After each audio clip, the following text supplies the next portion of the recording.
भाइयों और बहनों, मकर संक्रांति का दिन कोई साधारण त्योहार नहीं है। यह वह दिन है जब पूरे साल की दिशा बदलने की शक्ति होती है। शास्त्रों में कहा गया है कि जिस दिन सूर्य देव अपनी चाल बदलते हैं उसी दिन मनुष्य के भाग्य की दिशा भी बदल सकती है। और यही कारण है कि मकर संक्रांति को साल का सबसे गहरा, सबसे प्रभावशाली और सबसे निर्णायक दिन माना गया है। लेकिन अफसोस की बात यह है कि आज के समय में लोग इस दिन को केवल पतंग उड़ाने, तिल गुड़ खाने और पकवान बनाने तक सीमित कर देते हैं, जबकि इस दिन एक ऐसा गुप्त और सरल उपाय बताया गया है जो जीवन की बड़ी से बड़ी परेशानियों को जड़ से समाप्त कर सकता है। दोस्तों, आज मैं आपको उसी उपाय के बारे में बताने जा रहा हूं। यह उपाय सुनने में बहुत छोटा लगेगा, इतना छोटा कि कई लोग इसे नजरअंदाज कर देंगे, लेकिन याद रखिए, शास्त्रों में कहा गया है कि कभी कभी सबसे छोटे उपाय ही सबसे बड़े परिणाम देते हैं। मकर संक्रांति के दिन यदि कोई व्यक्ति चुपचाप बिना किसी को बताए पूरी श्रद्धा और सही नियमों के साथ गौ माता को एक विशेष वस्तु खिला देता है तो उसके जीवन में धन, अन्न, सुख और शांति की कभी कमी नहीं रहती। इतना ही नहीं, उसके जीवन से पितृदोष, ग्रह दोष और वास्तु दोष जैसे भारी दोष भी धीरे धीरे समाप्त होने लगते हैं। यह कोई सामान्य संयोग नहीं है। कहा गया है कि पूरे 752 वर्षों के बाद मकर संक्रांति पर ऐसा अद्भुत योग बन रहा है जिसमें किया गया छोटा सा कर्म 7 जन्मों तक फल देता है। सोचिए, सिर्फ एक दिन का सही किया गया उपाय और उसका प्रभाव पीढ़ियों तक। जिन घरों में वर्षों से कलह है, पैसों की तंगी है, बीमारी है या काम बनते बनते बिगड़ जाते हैं, उन सभी समस्याओं की जड़ पर यह उपाय प्रहार करता है। लेकिन यहां एक बहुत बड़ी बात समझने की है। उपाय करना आसान है, पर उसके नियम और संकल्प का पालन करना उतना ही जरूरी है। अक्सर लोग गलती यही करते हैं कि वे उपाय तो कर लेते हैं, लेकिन उसके पीछे जो नियम और भावना होती है उसे नजरअंदाज कर देते हैं और फिर कहते हैं कि उपाय का असर नहीं हुआ। इसलिए मैं आपसे साफ कहना चाहता हूं कि इस उपाय के नियम थोड़े कठोर हैं, लेकिन वही नियम इसकी शक्ति भी है। बिना नियम के किया गया उपाय बीज की तरह होता है, जिसे पानी नहीं मिला वह कभी फल नहीं देता। इसलिए मकर संक्रांति के दिन गौ माता को क्या खिलाना है, कैसे खिलाना है, किस समय खिलाना है और मन में क्या संकल्प रखना है, ये सब जानना आपके लिए बेहद जरूरी है। अब सवाल ये उठता है कि आखिर गौ माता और मकर संक्रांति का आपस में क्या संबंध है। दोस्तों, सनातन धर्म में गौ माता को केवल पशु नहीं माना गया, बल्कि उन्हें माता का दर्जा दिया गया है। कहा गया है कि गौ माता के शरीर में सभी देवी देवताओं का वास होता है और मकर संक्रांति के दिन जब सूर्य देव उत्तरायण होते हैं तब देवताओं का समय प्रारंभ होता है। यानी यह दिन देव शक्तियों को प्रसन्न करने का सबसे श्रेष्ठ अवसर होता है। ऐसे में गौ माता को श्रद्धा से अर्पण किया गया थोड़ा सा अन्न भी सीधे देवताओं तक पहुंचता है। मैं आपसे हाथ जोड़कर एक छोटा सा निवेदन करना चाहता हूं, इस बात को हल्के में मत लीजिए। मकर संक्रांति साल में केवल एक बार आती है, यह कोई रोज मिलने वाला अवसर नहीं है। अगर आपने इस दिन को यूं ही गंवा दिया तो पूरे साल वही समस्याएं, वही परेशानियां और वही संघर्ष दोबारा आपका इंतजार करेंगे। लेकिन अगर आपने इस दिन सही भाव, सही नियम और सही संकल्प के साथ ये उपाय कर लिया तो आने वाला समय आपको खुद बताएगा कि आपने कितना बड़ा निर्णय लिया था। आगे मैं आपको विस्तार से बताऊंगा कि वह गुप्त वस्तु क्या है जो गौ माता को खिलाई जाती है, इसके नियम क्या हैं, किन सावधानियों का पालन करना जरूरी है और यह उपाय किन किन रास्तों से आपके जीवन में धन, सुख और शांति लेकर आता है। इसलिए इस बात को अंत तक ध्यान से सुनना और समझना बहुत जरूरी है, क्योंकि यह जानकारी केवल जानने के लिए नहीं बल्कि जीवन बदलने के लिए है।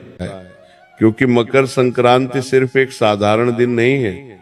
इसी दिन सूर्य की चाल बदलती है। इसी दिन प्रकृति का एक नया हिसाब शुरू होता है। जी हाँ दोस्तों, देखिए प्राचीन काल में पुराने समय के लोग इसे बहुत गंभीरता से लेते थे, क्योंकि उन्हें पता था कि इस दिन की गई छोटी सी गलती पूरे साल पर भारी पड़ सकती है। इस दिन का महत्व इसलिए और भी बढ़ जाता है क्योंकि ये साल का सबसे पहला त्योहार होता है। जी हाँ दोस्तों, की इस दिन की गई छोटी सी गलती भी पूरे साल पर भारी पड़ सकती है, और इस दिन किया गया छोटा सा सही काम पूरे साल का सहारा बन सकता है।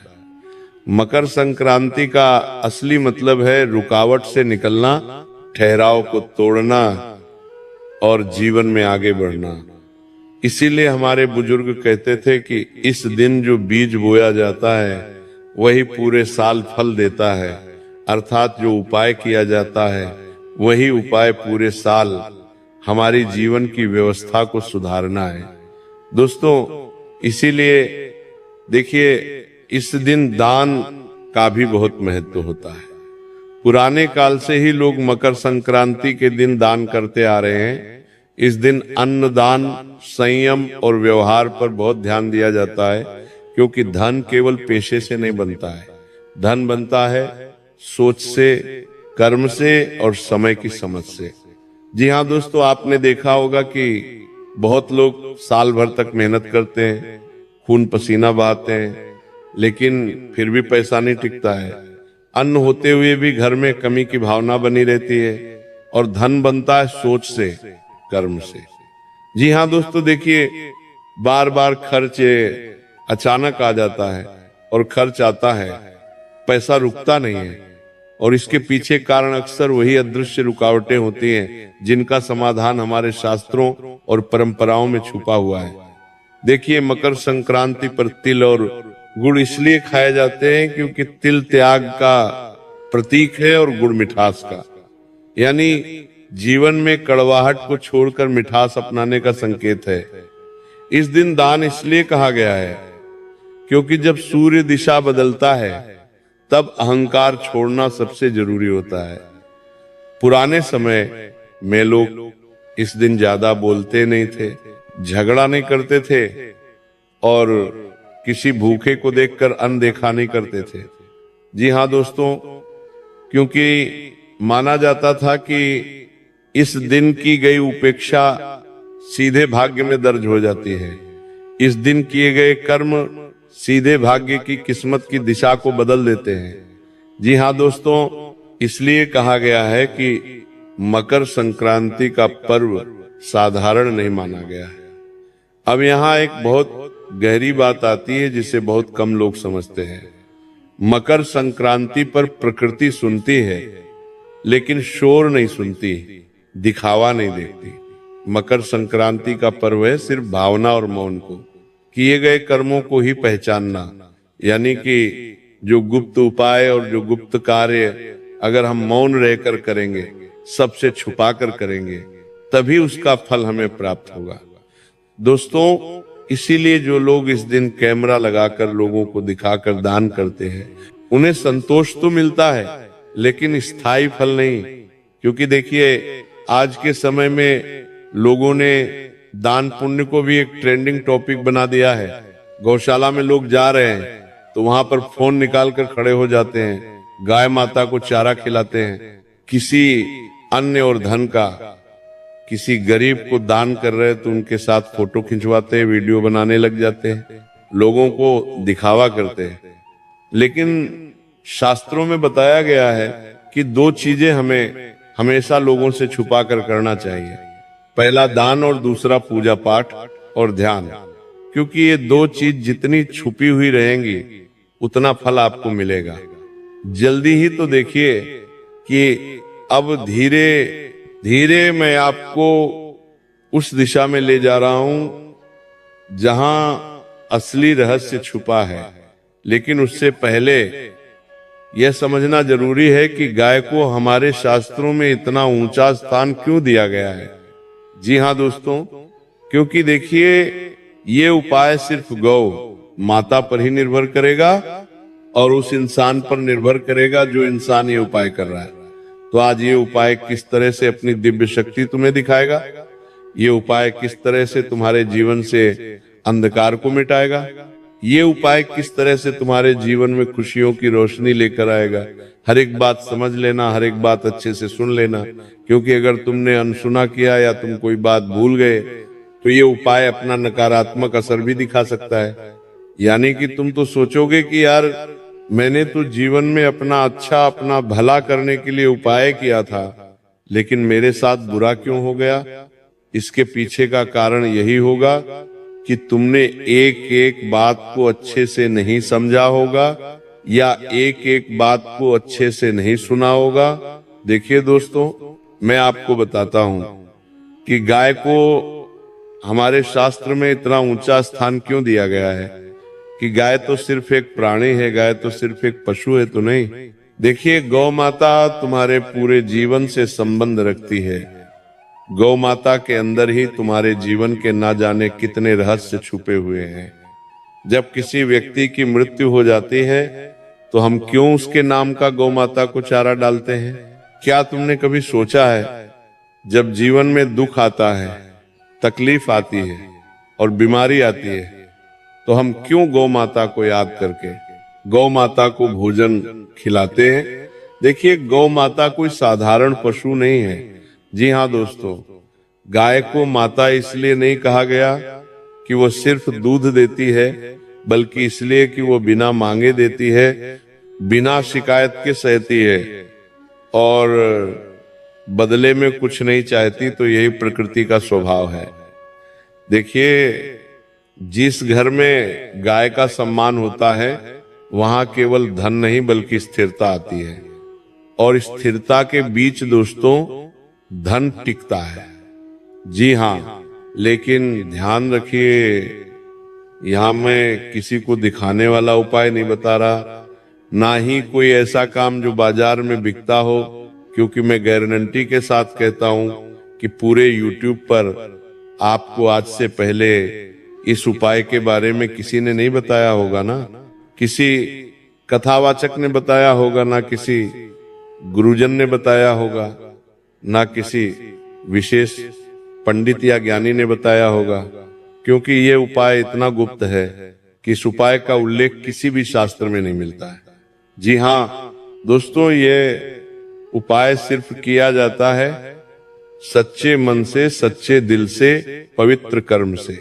जी हाँ दोस्तों, देखिए कि जो उपाय मैं बता रहा हूं वो उपाय हमेशा चुपचाप किया जाता है, और अब तक जो मैं बता रहा था वो भूमिका थी, क्योंकि अगर आप सीधे उपाय पर आ जाते तो उसका असर आधार रह जाता। अब ध्यान से सुनिए, क्योंकि यहां से बात गुप्त हो जाती है और यहीं से इस उपाय का असली महत्व और इस उपाय की असली प्रक्रिया शुरू होती है। जी हाँ दोस्तों, बता देता हूं कि सबसे पहले तो मकर संक्रांति का जो दिन है, उस दिन आप सुबह ब्रह्म मुहूर्त में उठिए। देखिए, आप चाहे पूरे साल 9:00 बजे उठते हो, 10:00 बजे उठते हो, 11:00 बजे उठते हो, जितनी भी बजे उठते हो, उठ जाना। लेकिन मकर संक्रांति के दिन तुम्हें ब्रह्म मुहूर्त में उठना है। और मैं ये नहीं कह रहा हूं कि ब्रह्म मुहूर्त में उठते ही ठंडे पानी से नहा लो, नहीं।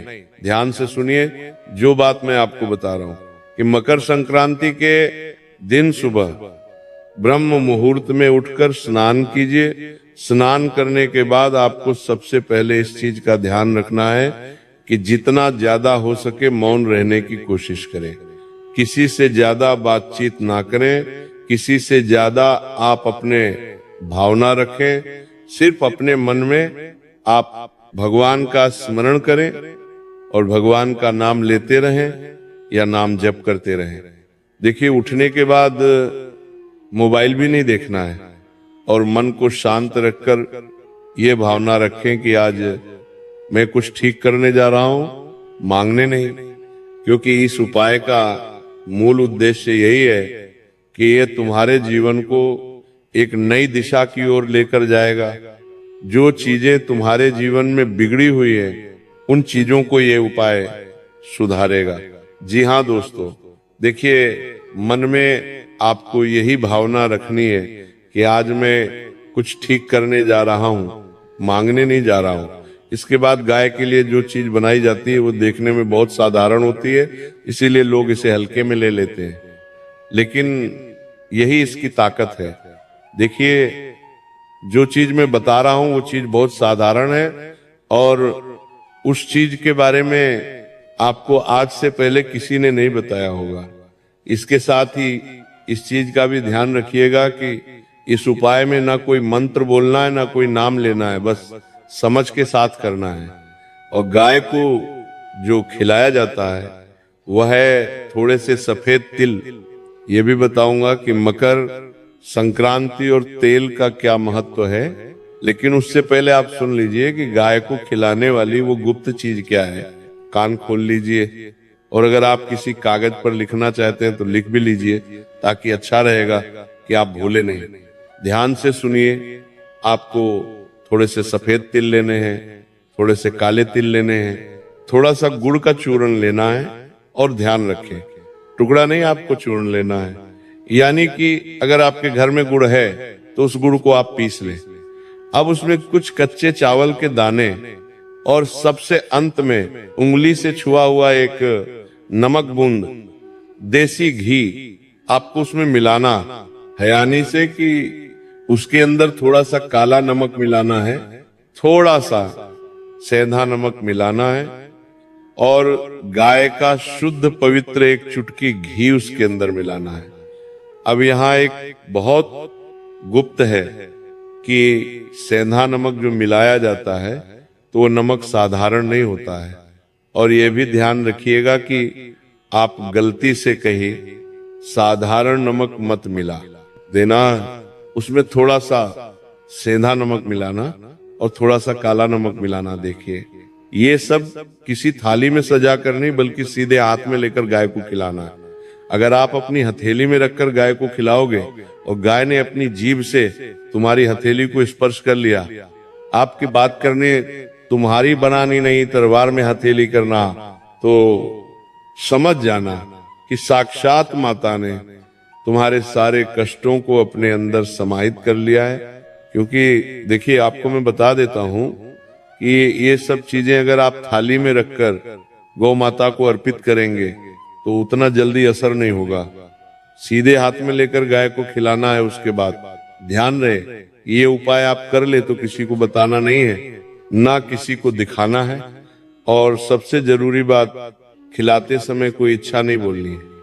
बिल्कुल खाली मन रखना है, शांत मन रखना है मन में किसी के प्रति, ना तो नकारात्मक भाव उत्पन्न हो, ना किसी के प्रति हम गलत सोचे, ना किसी के प्रति अच्छा सोचे। खाली मन रखना है, कोई भी आपको अपनी इच्छाएं नहीं बोलनी है। जी हाँ, बस मन में ये भावना रखना है कि जो होगा सही होगा, और जो आप माता मेरे लिए करेगी उसी में मेरी खुशी होगी, इतना बोलना है। और बता देता हूं कि अगर इसे गाय थोड़ा सा भी खा लेती है, अर्पित कर लेती है, तो समझ लीजिएगा कि संकेत मिल गया है। इसके बाद पूरे साल एक नियम अपने आप लग जाता है, आप अन्न का अपमान नहीं करेंगे। इस उपाय को करने के बाद 3 से 4 नियम है जो मैं बता रहा हूं। अन्न का अपमान नहीं करेंगे, क्योंकि अन्न किससे संबंध रखता है? मां अन्नपूर्णा से। अन्न का अपमान करोगे तो आप सीधा मां अन्नपूर्णा का अपमान करोगे। दूसरी चीज है दोस्तों कि खाने को व्यर्थ नहीं फेंकेंगे, और महीने में कम से कम एक बार किसी जानवर या किसी पक्षी के लिए चुपचाप आप कुछ खाने का रख देंगे बिना किसी को बताए। देखिए, इतना तो आप कर ही सकते हैं। हर इंसान रोज दान पुण्य तो करता ही है, तो मैं आपको कह रहा हूं कि भले आप रोज मत करना, लेकिन हर महीने आप पशु या पक्षी के लिए कुछ खाने का जरूर रख देना। क्योंकि आपको ध्यान रखना चाहिए कि कुछ भी उपाय अगर हम करते हैं तो वह उपाय तभी फल देगा जब हम उस उपाय में अपना थोड़ा सा मन, थोड़ा सा तन और थोड़ा सा धन समर्पण करेंगे, तो जी हाँ दोस्तों, बता देता हूं कि यही इस उपाय की पूरी श्रृंखला है। ये कोई चमत्कार नहीं बल्कि संतुलन है। और जब संतुलन बनता है तो अन्न और धन अपने आप रास्ता ढूंढ लेते हैं। तो यही कारण है कि पुराने लोग बिना ज्यादा कमाई भी कभी खाली नहीं रहते थे। मकर संक्रांति का यही असली रहस्य है। कम बोलो, सही करो और समय पर करो। जो इस बात को समझ गया उसके घर में कमी शब्द धीरे धीरे खुद ही निकल जाता है। जी हाँ दोस्तों, देखिए मकर संक्रांति के दिन अगर आप इस उपाय को करेंगे तो ये उपाय आपको बहुत जल्दी लाभ देगा। और उस लाभ की सीमा भी ये उपाय तय करेगा कि कितनी मात्रा में देना है और कैसे देना है। इसके बाद देखिए मैं आपको बताता हूं कि ये उपाय किस तरह अपना असर दिखाएगा। देखिए दोस्तों, मैं ये नहीं कह रहा हूं कि इस उपाय को करने के बाद तुम रातों रात करोड़पति बन जाओगे, अरबपति बन जाओगे, तुम्हारी लॉटरी लग जाएगी। नहीं, देखिए ये उपाय रातों रात करोड़पति बनने का नहीं है, बल्कि इसका असर वहां दिखता है जहां असली परेशानी होती है। पैसा आते हुए भी रुकता नहीं है, बेवजह खर्च निकल जाता है, मेहनत के हिसाब से फल नहीं मिलता है। यानी कि जितनी भाग दौड़ हम जीवन में करते हैं, जितनी मेहनत करते हैं, जितना पसीना बहाते हैं, उसके अनुसार हमें फल नहीं मिलता है। तो इस उपाय के बाद से सबसे पहले यही महसूस होता है कि पैसे का बहाव सुधारने लगता है, खर्च सोच समझकर होने लगता है और अचानक होने वाले नुकसान कम होते हैं और धीरे धीरे बचत बनने लगती है। यानी धन आता भी है और धन आपके जीवन में टिकने भी लगता है।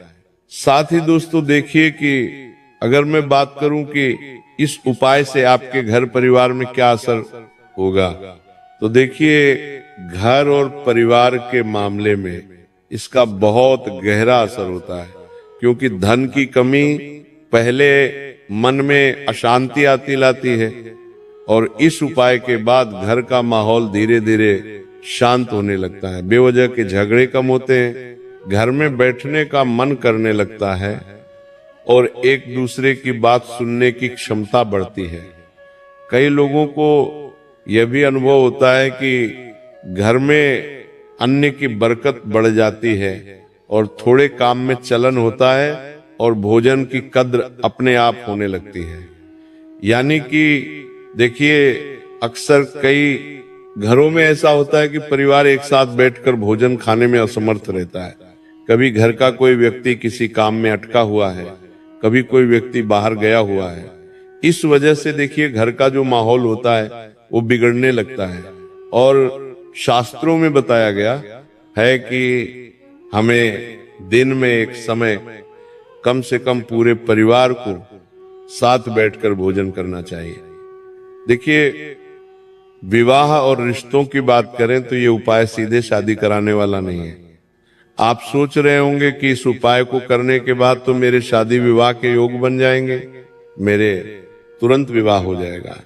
तो देखिए तुरंत विवाह तो नहीं होगा, लेकिन हाँ शादी विवाह होने के योग जरूर बनेंगे। कि रिश्तों में जो अड़चने आती है, बार बार बात बिगड़ जाना, सही रिश्ता आते आते टूट जाना, घर में मनमुटाव पर इसका असर पड़ता है। क्योंकि जब व्यक्ति के भीतर ढेर स्थिरता आती है तो रिश्तों में भी वही उड़ जाती है। विवाहित लोगों के लिए ये उपाय समझ और सहनशीलता बढ़ाता है, जिससे संबंध बहुत मजबूत होते हैं। जी हाँ दोस्तों, देखिए मानसिक स्थिति और आत्मविश्वास पर इसका प्रभाव पड़ता है। बहुत लोग बाहर से ठीक दिखते हैं, लेकिन अंदर से लगातार डर, चिंता और असुरक्षा में रहते हैं। तो ये उपाय करने के बाद मन हल्का महसूस करता है, बिना कारण की बेचैनी खत्म होती है और व्यक्ति को लगता है कि चीजें उसके खिलाफ नहीं बल्कि उसके साथ चल रही है। यही आत्मविश्वास आगे चलकर धन और सफलता का रास्ता खोलता है। देखिए दोस्तों कि बहुत सारे लोग ऐसे भी होते हैं जिनके व्यापार और व्यवसाय में दिक्कतें आती हैं, रुकावट आती है, ग्राहक दहली नहीं चलता है, व्यापार और व्यवसाय पर तो देखिए इस उपाय का असर निर्णय शक्ति पर पड़ता है। एल, बहुत बार नुकसान इसलिए होता है क्योंकि गलत समय पर गलत फैसला ले लिया जाता है। भरोसे के लायक होने वाले लोगों पर भरोसा कर लिया जाता है और जिनके ऊपर हमें भरोसा नहीं भी होता है उनके ऊपर भी हम भरोसा कर लेते हैं। तो इस उपाय के बाद व्यापार में स्थिरता आती है, ग्राहक धीरे धीरे बढ़ते हैं, पुराने अटके हुए काम चलने लगते हैं और सबसे खास बात है मन भ्रमित कम हो जाता है, क्योंकि कई बार इंसान भ्रम में आकर ही अपने ऊपर मुसीबतों को निमंत्रण दे देता है, जिससे फैसले साफ और मजबूत नहीं हो पाते हैं। तो देखिए, यह मन को, भ्रम को संतुलित करता है। यह बदलाव अचानक नहीं बल्कि लगातार महसूस होता है। तो दोस्तों, आशा करता हूं कि यह उपाय आपको बेहद पसंद आया होगा और मकर संक्रांति पर आप सभी इस उपाय को जरूर करने वाले हैं। तो उपाय करने वाले हैं तो मेरी एक एक बात को ध्यान में आप रख लीजिएगा। उपाय से संबंधित नियम, उपाय से संबंधित छोटे छोटे आपको गुप्त रहस्य और छोटी छोटी सावधानियां आपको रखना पड़ेगी। तो देखिए, आशा करता हूं कि वीडियो की समाप्ति यहीं पर होती है। वीडियो को लाइक कर दीजिएगा और कमेंट बॉक्स में आप सभी जय मां लक्ष्मी अवश्य ही लिख दीजिएगा। मां लक्ष्मी आपकी सभी मनोकामनाएं पूर्ण करेगी।